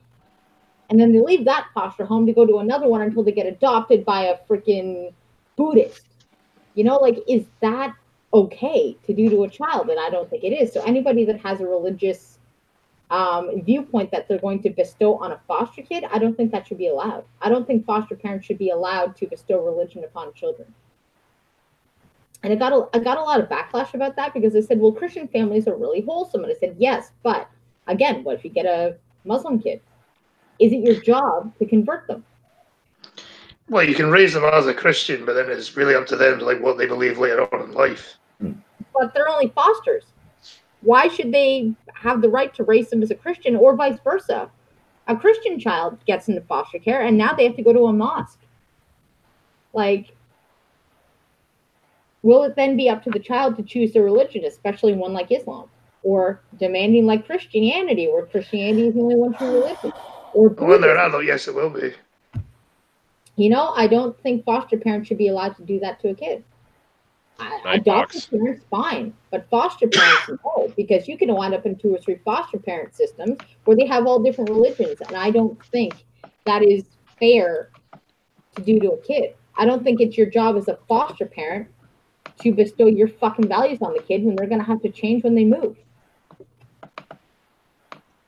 Well, they might not move, though. And I mean, oh, well, foster care, yeah, the goal of foster is to say goodbye. It always is. So, I mean, let's say this kid grows up, is in a foster care system that are Christians, and it's now raised to be Christian, and there's a pair of Muslims that want to adopt him. Now what do you do? What if they won't adopt him because he's a Christian now? Are you? Well, then find someone else who will adopt him then. But that's not a large pool, you know. Like, should we really be bestowing all these different values over such periods of that child's life where they now go, I don't know who I am anymore, or who I should. I'm just going to please my parents. That's what I'm going to do. I'm going to please the people in this home for as long as I have to. Like, does that not bestow a sense of what is my identity now? My identity is whoever I'm with. And it bestows a state of blind compliance where you are not yourself. You are blindly complying with whoever the authority figure is. Does that really give a child the option to choose? Like, does that not bestow a compliance issue within a child that they have no control over? Especially if it violates their right to religion. Let's say they are 8 and they got taken away from their Islamic parents and they're now in a Christian home and they're like, we're going to convert you now. Is that fair? Does that child not have a right to their fucking religion? If the parents are respectful, then they'd, teach what they can. But I mean, I know a lot of people that'll say, well, Christian, there is only one true God and it is my job to save this child from hell. Yeah, they could do that, but in the end, it's really up to the child to what they believe. I don't think they should be allowed to do that. I really don't. I don't think they should be allowed to indoctrinate a kid they're not going to have forever. I don't think that is a good thing to a child. And it would be the same as a foster parent that was gay. You do the heterosexual straight white male, I'm going to convert you into a intersectional whatever the fuck. Like, should they be allowed to do that? And I really don't think it's a foster parent's place to do that. So I kind of applaud people stepping in and saying, no, you can be Christians in foster, but you can't be Christians and take this foster kid to fucking church. And I think that's a really good line to draw so that they respect that child's culture. Because they should. Just because the child is incapable of, define their authority figure until they're grown up, well, I don't think they should be put in that position to do that in the first place. I think foster parents should nurture that child and respect whatever culture they already have. Otherwise, you're like, it's not helping to nurture that child. It's creating an environment where they have nothing for themselves. It's just whatever the fucking foster family decides for them. And considering they're not going to be a forever home, why the fuck would you do that? It was one of those things that I got an insane amount of backlash for, and I know a lot of people are going to be like, no, this is not cool. But on that same token, like, you know, I would be very, you know, upset to find out that, you know, a child has no choice in the matter when they've been brought up and have values that are different from yours, to be forced upon just because you're in the foster care system now. I feel like respect should be given to, you know, individuals that may not agree with, you know, your religious stance. Hey, you know, there's nobody in our chat but us, apparently. According to my phone, there's only us. City still. Well, there's 5 people on here, 6, so at least 1, I think. Yeah. Yeah. 2, actually, 2 now, 2. No, because not every gay person is a part of LGBT. This is true. I like, not every gay person is from LGBT, but I mean, yeah, I don't know. These are just things that I randomly think about. Arms Killer's still here. Hi, what was that about the LGBT part? Oh, Unknown Boxes said, yeah, but, you know, gay people, they're not all part of the LGBTQ, so you shouldn't treat them as such. And I'm like, no, but again, you're still robbing them from one half of the parent. Should you be allowed to do that? I don't well, if know. there's nobody, the thing is, being robbing them of one parent or the other, I mean, that's better than, you know, denying them any parents by not allowing them to be adopted to begin with. Yeah, exactly. Yeah. Yeah, I mean, like, I don't know enough about this to really take a strong position on it yet. It's just random things that I do think about once in a while. Oh, and my mom sent me goodbye surgery. Scientists just made eye drops that dissolve cataracts. I think I was going to say, I think any kind of problems with like, call it indoctrination if you want, but the raising of children by one particular faith or another, a lot of that can actually be attributed to the problems with the foster care system, not so much the parents.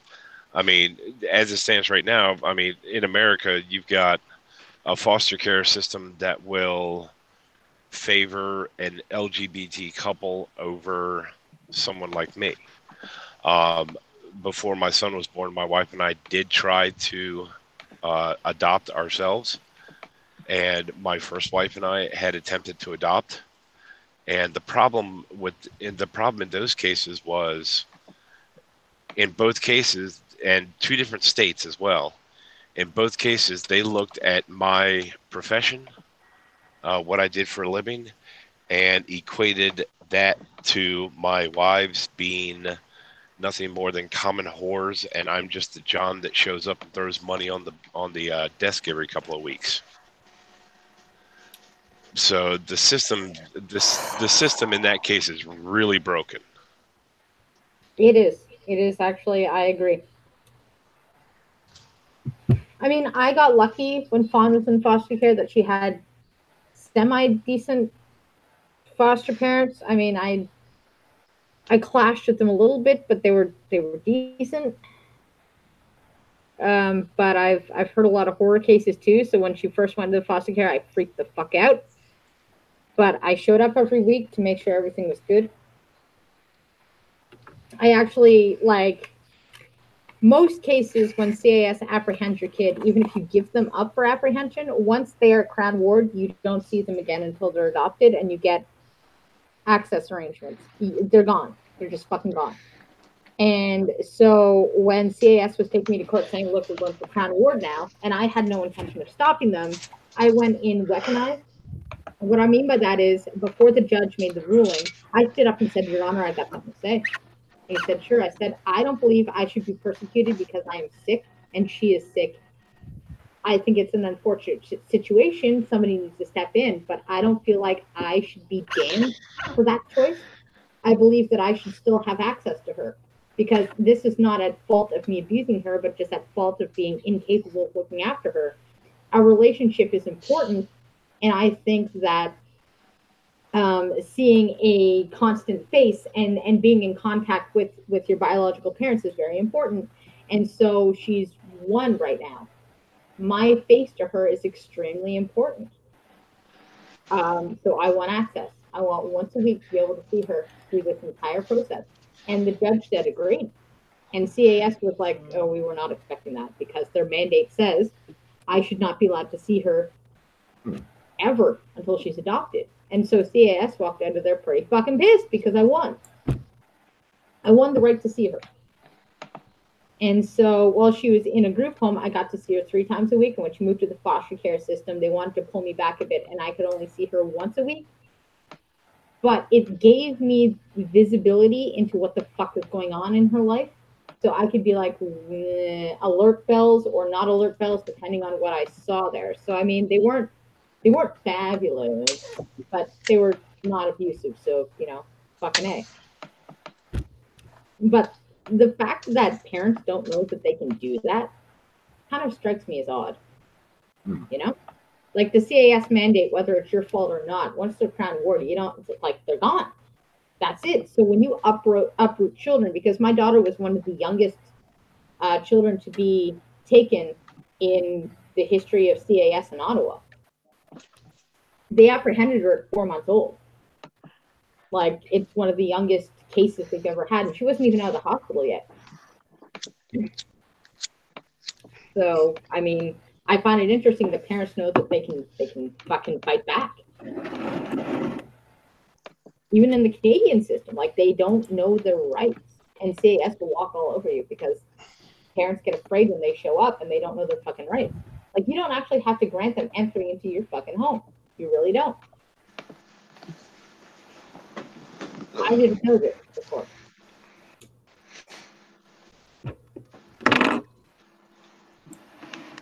So, yeah, any questions, comments? I guess we'll get to shilling because, you know, we put on a good show here and everybody except one person has ducked out and bitched us, man.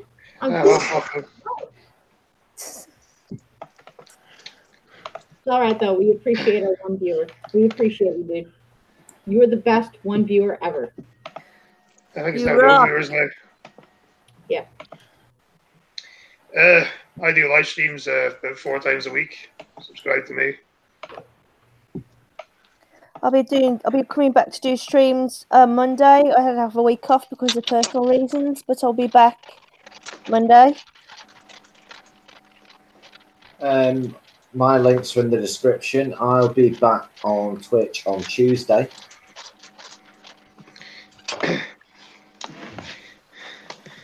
Arms Killer, have a beer for being the one viewer. Yay! Arms Killer rocks. Yay! Arms Killer. There you go. There's a beer for you in the chat.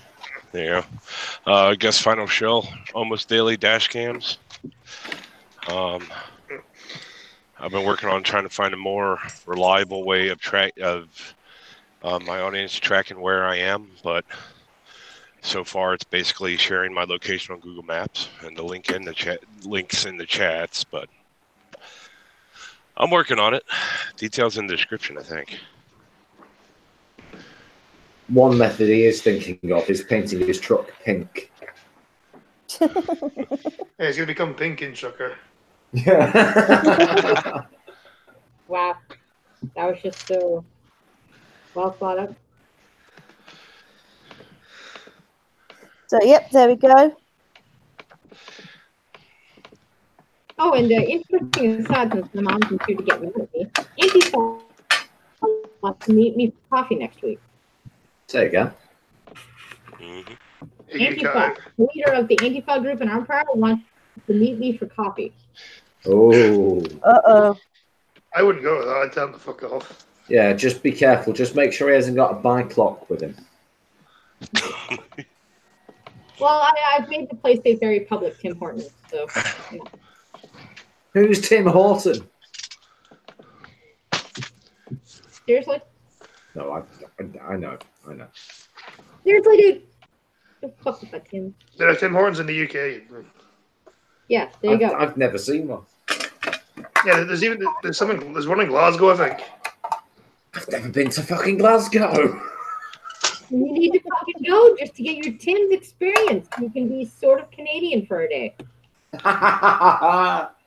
Is it actually a Canadian brand? Yeah. Until Burger King bought it. That's not really Canadian, is it? The worst part is there's within 150 miles from me, there's like one Tim Hortons in Virginia, and then tons of them in West Virginia. Problem is, West Virginia tends to be very bad as far as reputation goes. Maybe If Tim that makes Hortons. Is there a Tim Hortons in the middle of the red light district then?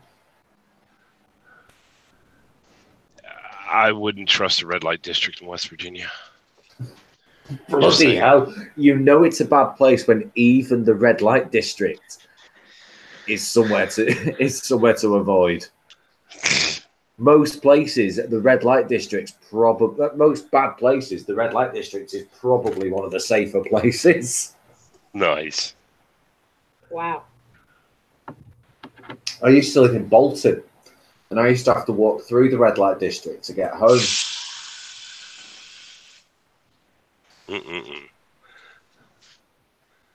Yeah, right.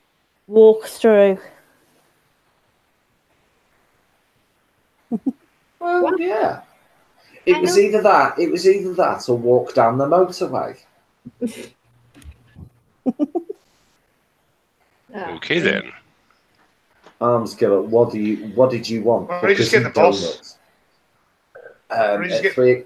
At 3 o'clock in the morning when you've been out in Bolton Town Centre. Yeah, there's a bus home from here. There's a bus home from Aberdeen to here at 3 o'clock in the morning. Well, I don't think the bus from Aberdeen to yours goes past Bolton. No, but I'm saying like the bus at 3 o'clock in the morning. I'm just making an example.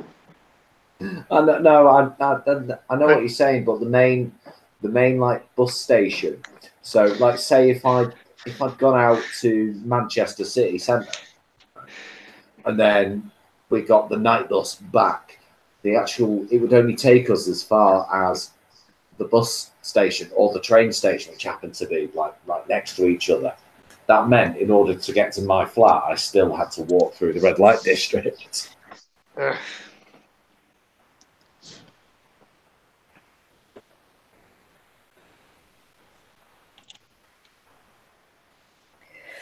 So I might be having OBS on my stream. My stream might have OBS on Tuesday. I'm going to try and work that one out. Nice, good going. If you do work it out, do me a favour and let me know, because I'll tell you off stream. Right, because I'm not entirely certain how to get like Hangouts on air like we're using now to go through OBS. What? I think I've worked out how to do it. I'll tell you off air. Right, okay. Oh yeah, and probably next Friday, for as long as my phone likes the snow, I will probably be live streaming, hopefully more than 2 minutes this time, the autism march from Lisa McLeod's building to the Parliament, which I'm not going to partake in all of that because that'll take fucking hours. But I'm gonna attempt to live stream if it's my phone fucking live. So yay to that. So on that note, people, ladies and gentlemen, please like, share, sub. Check out all these fine folks in my description. And that one asshole.